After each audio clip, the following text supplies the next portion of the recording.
ปลาอีตุใหญ่ยุทธาบ้านใดเพาะท่าดงขวางค่ะเพื่อนๆจ๋าปลาอีตุใหญ่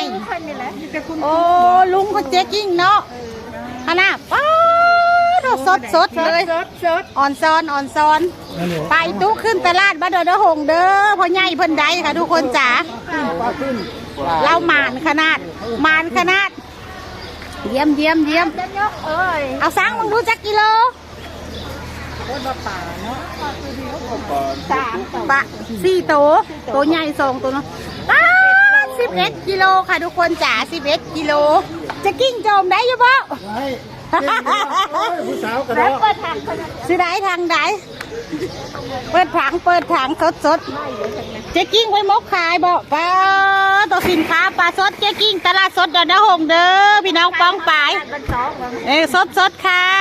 สวัสดีค่ะทุกคนคลิปนี้ก็จะพาเพื่อนๆมารับชมเขามุงอะไรกันคะทุกคนจ๋าอยู่ที่ตลาดสดบ้านดอนนางหงค่ะทุกคนจ๋าเขาพากันเบิ้งยังมียังปลาเขาพากันหุ้มปลาค่ะพี่น้องจ๋าโอ้ปลาเดียวปลาถูกเพราะอันนี้ก็มีถุงละ70 บาทกูแล้วก็ทอดเลยคือบอกไข่ลงสักกะบะค่ะใส่เลยยางน้ำโขงยางคือบอกเปิดขายเขาจะเก็บค่าตลาดโอ้ยเก็บกระเสียบว่าดีกว่าไปหาเลาะเสียค่าน้ำมันมาแล้วพวกเราเยอะโอ้